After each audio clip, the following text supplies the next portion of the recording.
धमाकों की ऐसी तस्वीर है जिसने गाजा को कब्रिस्तान बना दिया। ऐसे ही हालात इजरायल के भी हैं जो हमास ने बनाए।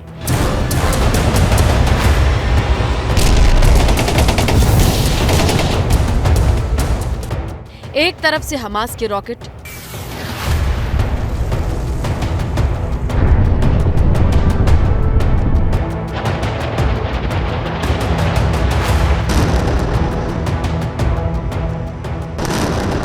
दूसरी तरफ से हिजबुल्लाह का अटैक।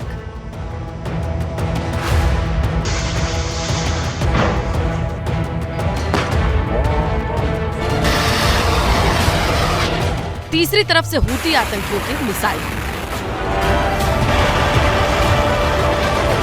यही सच्चाई है इजरायल की। चौतरफा घेराबंदी के बाद भी इजरायल ने अपने दुश्मनों के छक्के छुड़ा रखे।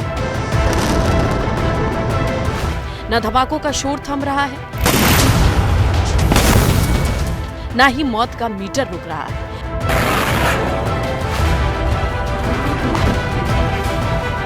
गाजा पट्टी बारूद की भट्टी बन चुका है। इजरायली सेना को फाइनल ऑर्डर का इंतजार है, जिसके बाद इजरायली सेना गाजा पट्टी में घुस जाएगा। यहीं पर से सबसे ज्यादा बड़ा अटैक जिसे कहते हैं वो होगा। ऐसा नहीं होगा कि केवल एक ही जगह से इजरायली डिफेंस फोर्सेस जाएंगी, वो कई जगहों से जाएंगी, लेकिन ये सबसे बड़े इलाकों में से एक होगा। मैं लोकेशन एग्जैक्टली नहीं बता पाऊंगा क्योंकि इजरायली डिफेंस फोर्सेस ने हमें लोकेशन के लिए मना किया है, लेकिन क्योंकि अब हम अटैक की बात कर रहे हैं, मेरे दाईं तरफ देखिए, ये टैंक का आता हुआ और लगातार इस फेंस को वो पेट्रोल कर रहा है। ये देखिए, ये हैवी टैंक है। इस टैंक के जरिए ये साफ दिख रहा है कि इजरायली डिफेंस फोर्सेस हमास को लगातार मैसेज दे रही हैं कि वो कितना नजदीक हैं। ये ठीक फेंस के बगल से इजरायली डिफेंस फोर्सेस के टैंक्स मूव करते हुए, जिसके बाद इजरायली सेना गाजा पट्टी में दाखिल हो जाएगी। इजरायल के ऐसे कई इलाके हैं जो हमास के रडार पर हैं। ऐसे में इजरायल की सेना अपने दुश्मनों पर बारीकी से निगाहें बनाए हुए है, क्योंकि यहाँ बख्तरबंद गाड़ियां भी महफूज नहीं। ये देखिए, आप हट रही है इजरायली डिफेंस फोर्सेस की ये गाड़ी कुछ समय के लिए जाती है वहाँ पर इस ज़मीन में गाज़ा की तरफ और फिर वापस आ जाती है, क्योंकि अगर इन्होंने 1.5 से 2 मिनट या 3 मिनट से ज़्यादा का समय बिताया तो फिर हमास की तरफ से रॉकेट उस गाड़ी पर आना आप तय मानिए। और यही वजह है कि यहाँ पर बहुत ज़्यादा टेंशन है। इनफैक्ट हमें काफ़ी कुछ यहाँ पर लाया गया। जब इजरायली डिफेंस फोर्सेस द्वारा एक्सेस दिया गया एबीपी न्यूज़ को, तब ये बताया गया, उन्होंने पहले पूरा चेक किया, रेकी किया कि किसी तरह के रॉकेट पोजीशन में तो नहीं है। उन सभी चीज़ों को ध्यान में रखने के बाद में हमें यहाँ कुछ मिनटों का एक्सेस मिला है। दरअसल वॉर जोन में आतंक और आतंक विरोधियों के बीच फासला कुछ इंच का है। गाजा पट्टी का तिलिस्म यही है। इजरायल को भी पता है कि हमास को ग्राउंड ऑपरेशन में मटिया मेट कर देना कोई मामूली बात नहीं, लेकिन इजरायल की डिफेंस फोर्स की तैयारी बता रही है कि यकीनन कुछ बड़ा होने वाला है। ये सबसे संवेदनशील इलाकों में से एक और यही सबसे बड़े लॉन्च पैड्स में से भी एक, जहां से सीधा गाजा की तरफ कूच किया जाएगा। ये देखिए, एक और जो क्विक रिस्पांस टीम है इजरायली डिफेंस फोर्सेस की, ये देखिए एक बड़ा कॉन्वॉय जा रहा है इजरायली डिफेंस फोर्स की तरफ से। ये पेट्रोल किया जा रहा है लगातार।